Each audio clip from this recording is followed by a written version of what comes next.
بسم اللہ الرحمن الرحیم نحمدہ ونصلی علی رسولہ الکریم اما بعد۔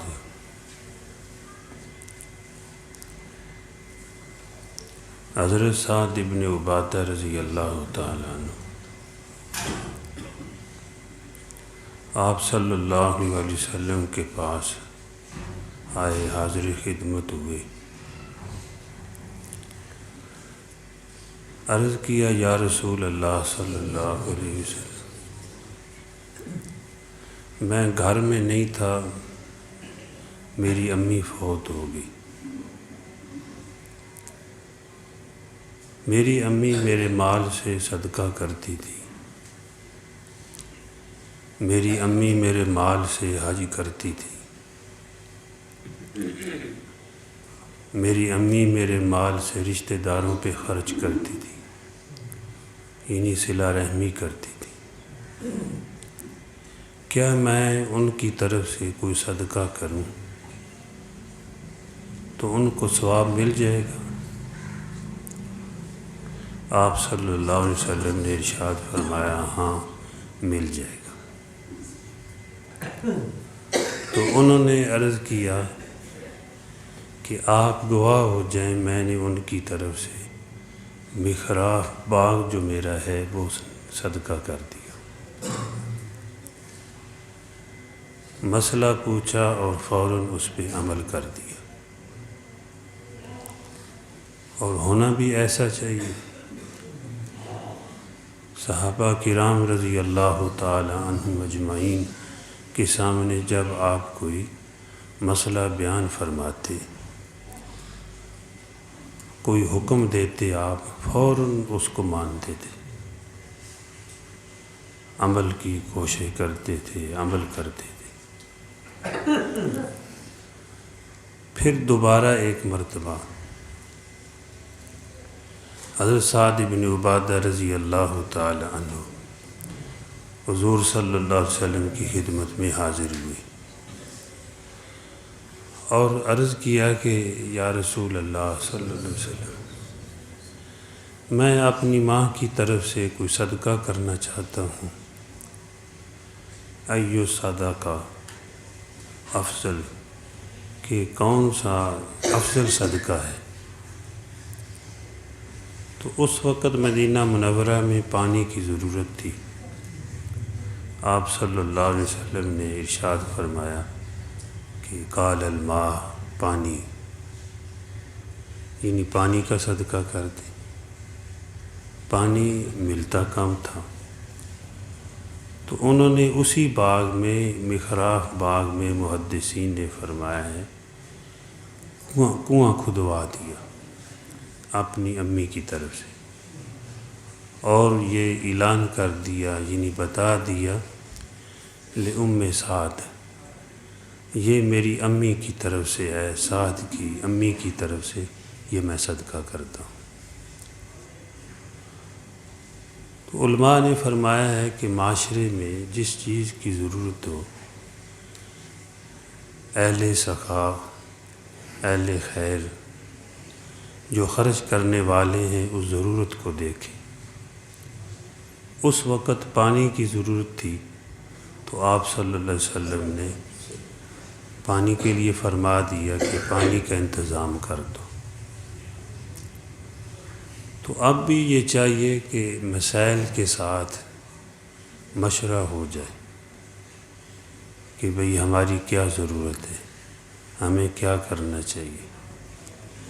رفع عامہ کا بھی کام جب کیا جائے، اس میں یہ نہ دیکھا جائے اپنا گھر، اپنا دروازہ، اپنا آنگن، بلکہ پورے معاشرے کی ضرورت کو دیکھا جائے کہ بھئی ہمیں کیا کرنا چاہیے۔ چند آدمی مشورہ کر لے کہ ہماری اشد ضرورت کیا ہے، سب سے پہلے کس چیز کی ضرورت ہے، ہمیں وہ کرنا چاہیے۔ بلکہ اگر ہو سکے اجتماعی کام کوئی بھی ہو، وہ مسجد سے شروع کیا جائے، اس میں برکت ہوتی ہے۔ اپنے جب بھی مشورہ ہو سب سے پہلے مسجد سامنے ہو، اللہ کا گھر ہو۔ مسلمان جہاں بھی جاتے تھے اپنے گھروں سے بھی پہلے اللہ کا گھر بناتے تھے، ہماری تاریخ ہمیں بتاتی ہے۔ اس لیے مشورہ بھی ہو اور جذبات بھی ہوں اللہ کے راستے میں خرچ کرنے کے، اور اس کی برکت سے بلائیں دور ہوتی ہیں اور خیریں گھر میں آتی ہیں، برکتوں کا نزول ہوتا ہے۔ اگلے دن ایک ساتھی سے میں کہہ رہا تھا، بھئی ایک ہے لوٹنا، ایک ہے لٹانا۔ جو لوٹاتے نہیں، لوٹے وہ بھی جاتے ہیں، کہیں نہ کہیں خرچ ہوتا ہے۔ ایک ہے اپنے ہاتھ سے لٹانا، ہاتھ سے دینا، اس کا فائدہ ہوتا ہے۔ دیکھو آدمی کا خرچ تو ہوتا ہے، اس نے نہ بھی کرنا ہو کرنا پڑتا ہے۔ ایک ہے خرچ کیا ہوا کام آ جاتا ہے کہ خرچ کرنے سے پہلے کر دیا جائے، اللہ کے راستے میں کچھ آدمی دیتا رہے۔ تو قرآن و سنت نے یہ ہمیں بتایا ہے، یعنی ہمارے دین نے ہمیں یہ بتایا ہے کہ بلائیں بھی دور ہوں گی، خیریں بھی آئیں گی، آدمی ظالموں سے بچ جاتا ہے۔ حضرت عبداللہ بن مبارک رحمۃ اللہ علیہ کے پاس ایک آدمی آیا، اس نے عرض کی کہ حضرت یہ فلاں جگہ پہ ایک پھوڑا ہے میرا، تو اس کا میں نے بہت علاج کروایا ہے، جہاں پتہ چلا ہے گیا ہوں علاج کروایا ہے، طبیبوں کے پاس جاتا رہا، اتنے سال ہو گئے ہیں، غالباً اس نے 7 سال بتائے، یہ پھوڑا ٹھیک نہیں ہو رہا۔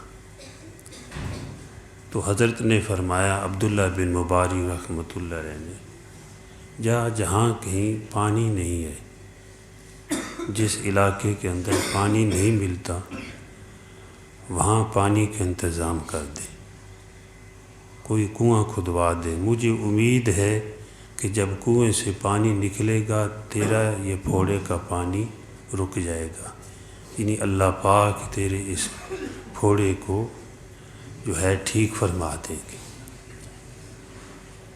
تو وہ بھی عمل کرنے والا تھا، وہ گیا ایک علاقے میں، جا کر اس نے کنواں کھدوایا، جب پانی نکلا تو اللہ جل جلالہ نے اس کے پھوڑے کو ٹھیک فرما دیا۔ تو یہ ہاتھوں سے دیا ہوا، ایک ہے اپنے ہاتھوں سے دیا ہوا، وہ کام آتا ہے دنیا میں بھی آخرت میں بھی۔ آپ صلی اللہ علیہ وسلم نے ارشاد فرمایا، جو آدمی اس طرح اللہ کے راستے میں خرچ کرے کہ دائیں ہاتھ سے خرچ کرے، بائیں کو پتہ نہ ہو، مطلب کیا ہے کہ چھپ چھپا کر اللہ کی رضا کے لیے جو خرچ کرتا ہے، کل قیامت کے دن اللہ جل جلالہ اس کو عرش کا سایہ عطا فرمائیں گے، جب کہ میدان معاشر میں کوئی سایہ نہیں ہوگا۔ تو یہ خلوص کے ساتھ دیا ہوا صدقہ، خلوص کے ساتھ اللہ کے راستے میں خرچ کیا ہوا، یہ آخرت میں بھی کام آئے گا۔ ایک حدیث میں آیا ہے کہ یہ اللہ کے راستے میں مال خرچ کیا ہوا، قیامت کے دن جس دن کوئی سایہ نہیں ہوگا، اللہ جل جلالہ اس مال کو بادل بنا کر اس کے سر پر کر دے گی، یعنی کہ یہ اپنے مال کے سایہ میں چلے پھرے گا جس دن کوئی سایہ نہیں ہوگا۔ حضرت شیخ الحدیث مولانا زکریا رحمۃ اللہ علیہ نے لکھا ہے کہ محدث شیخ ابو عبداللہ حاکم رحمۃ اللہ علیہ، ان کے چہرے پر کوئی پھنسیاں نکل آئیں، تو وہ بھی دعا کرتے رہے، طبیبوں سے دعا لیتے رہے۔ تو ایک دن آپ نے استاد شیخ ابو عثمان صابونی رحمۃ اللہ علیہ کے پاس گئے، جمعہ کا دن تھا، عرض کیا کہ حضرت میرے لیے دعا فرمائیں یہ چہرے پہ زخم ہوا ہے، یہ پھنسیاں نکلی ہوئی ہیں، ٹھیک نہیں ہو رہی، بہت علاج کرایا ہے۔ تو حضرت نے سب سے دعا کرائی، ان کے استاد محترم شیخ ابو عثمان صابونی رحمۃ اللہ علیہ دعا کرائی کہ لوگوں کو کہا کہ تم بھی کرو آمین کہو کہ اللہ ان کو شفا عطا فرمائے، تو دعا کرتے رہے۔ اگلے جمعے پر ایک عورت آئی، اس نے رکا لکھا کہ حضرت آپ نے دعا کرائی تھی، میں نے بھی دعا کی ہے شیخ ابو عبداللہ حاکم کے لیے، تو خواب میں حضور صلی اللہ علیہ وسلم کی مجھے زیارت ہوئی ہے، تو آپ صلی اللہ علیہ وسلم نے ارشاد فرمایا کہ ابو عبداللہ حاکم کو کہو کہ وہ پانی کا انتظام کر دیں معاشرے میں، تو اللہ پاک ان کی بیماری، ان کو بیماری سے شفا عطا فرمائیں گی۔ تو انہوں نے بتایا، تو استاد محترم نے ان کو بتا دیا، تو انہوں نے اپنے دروازے کے سامنے پانی کا انتظام کر دیا، تو جو ہی پانی کا انتظام کیا، اللہ جل جلالہ نے بیماری سے شفا عطا فرما دی۔ تو یہ ہاتھوں سے دیا ہوا، اس سے بہت ساری بلائیں دور ہوتی ہیں۔ بلکہ عیسیٰ علیہ السلام کے زمانے میں ایک آدمی تھا، وہ لوگوں کو بڑا ستاتا تھا، ظالم تھا، لوگوں کو تکلیفیں دیتا تھا۔ تو لوگ ان کے پاس گئے کہ یا حضرت، تو حضرت عیسیٰ علیہ السلام سے انہوں نے عرض کیا کہ حضرت یہ بڑا ستاتا ہے، تو آپ دعا کریں کہ اللہ اس ظالم سے ہمیں چھڑائے، اس کو ہلاک کرے۔ تو سیدنا عیسیٰ علیہ السلام نے اس کے لیے بد دعا فرمائی کہ ظالم سے لوگوں کو یا اللہ بچا لے۔ تو دوسرے دن وہ بالکل ٹھیک تھا، آپ نے فرمایا کہ یہ ہلاک ہو جائے گا، دوسرے دن وہ ٹھیک ٹھاک تھا۔ تو عیسیٰ علیہ السلام نے فرمایا ان سے پوچھو، یا بلاؤ میرے پاس، غالب نے بلا کر پوچھا کہ تو نے کل کیا کیا؟ اس نے کہا کہ حضرت میں یہاں سے نکلا تو ایک مانگنے والا روٹی مانگ رہا تھا، بھوکا تھا، اس نے کہا کہ مجھے روٹی کھلا دو، میں نے ایک روٹی دے دی، میرے پاس 3 روٹیاں تھیں، اس نے مجھے دعا دی، میں نے دوسری بھی دے دی، تو پھر میں نے دعا دے دی، اس نے دعا دی، جب دوسری دی پھر تیسری بھی دی، اس نے پھر آخرت کے لیے مجھے دعا دی۔ تو فرمایا کہ اس پر کوئی نہ کوئی چیز مسلط ہے، تو کیا لایا گھر؟ اس نے کہا کہ میں گٹھڑ لایا تھا اس کا، لکڑیوں کا۔ تو فرمایا ان کی لکڑی کو دیکھو، لکڑیوں میں دیکھا تو ایک اژدہا جو ہے وہ چھپا ہوا تھا، اس نے جو ہے لکڑی کو نوالا بنایا ہوا تھا۔ فرمایا یہ اس پر مسلط تھا، اس نے روٹی اللہ کے راستے میں خرچ کی، یعنی اللہ کے راستے میں دے دی، تو اللہ جل جلالہ نے جو ہے اس کو بچا لیا، اس صدقے کی برکت سے بچ گیا۔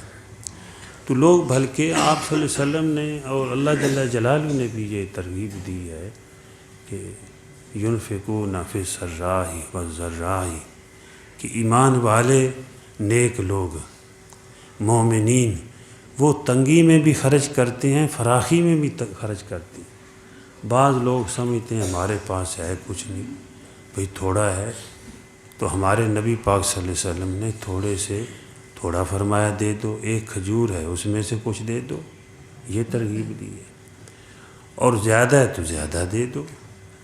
تو تھوڑا ہو یا زیادہ ہو، آدمی دیتا رہے تو الحمدللہ بہت ساری بلاؤں سے آدمی بچتا ہے۔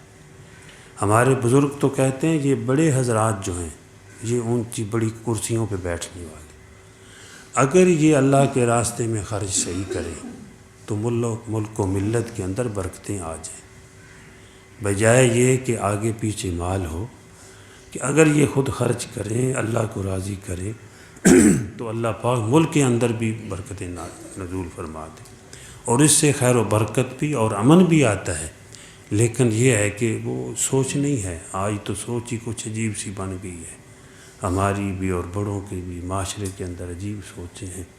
لیکن میرے بھائیوں، دوستوں، بزرگوں، کہ نیک عمل جو ہے وہ مال کے ساتھ ہوتا ہے۔ حضرت سعد بن عبادہ رضی اللہ تعالیٰ عنہ دعا کرنے لگے، یا اللہ مجھے عزت عطا فرما، مجھے عزت عطا فرما، اور اے اللہ عزت بزرگی سے ملتی ہے، اور بزرگی نیکی سے ملتی ہے، تو اے اللہ نیکی مال سے کی جاتی ہے، اور مجھے مطلب کہ اللہ مال عطا فرما۔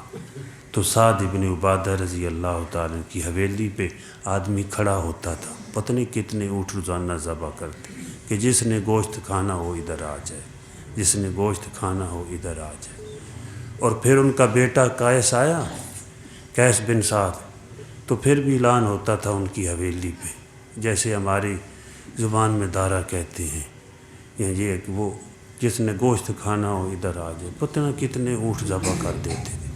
اور حضرت عبداللہ بن عمر رضی اللہ تعالیٰ ایک مرتبہ اپنی زمین کی طرف نکلے، زمین کو دیکھنے کے لیے جا رہے تھے، فرمایا دیکھو سعد کی حویلی پہ کوئی آواز دینے والا ہے؟ تو کہنے لگے جی کوئی نہیں۔